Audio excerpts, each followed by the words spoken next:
Magpainit tayong tubig. Lagyan natin ng asin. Ayan, may 1 kutsara lang yan. Luya. Bawang. Sibuyas. Siling green. Kamatis. Pan hanggang sa kumulo. Magprito tayo ng isda sa mga ayaw ng may sabaw.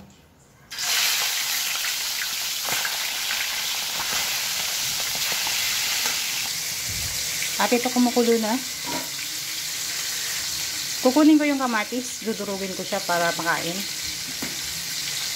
Actually, kailangan ko lang talaga ng sabaw. Okay na to. Babalik na natin. Dahil kumukulo na, ilalagay ko na yung ulo ng tuna. Ito lang kasi yung masarap na sabawan, no? Saka yung buntot. Takpan natin.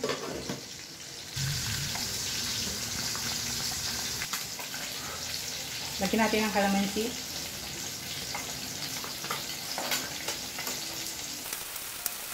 Kaunting patis.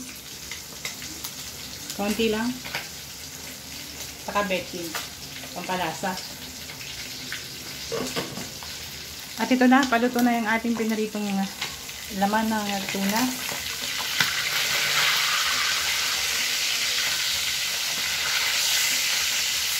Huwag natin i-overfry para hindi matigas yung laman. At yung isda, ilagay na natin yung gulay. Ito guys, pechay. Yan, sabaw at gulay lang talaga kailangan ko dito. Then, talbos ng kamote. Ayan, madaming talbos, no?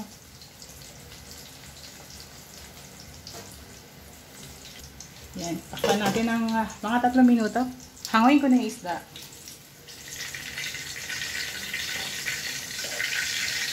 Bigyan mga anak ko. Pag prito, mapapakain mo sila. Pero pagka may sabaw, wala. So, kailangan may sabaw yung pagkain. Hindi pwedeng dry.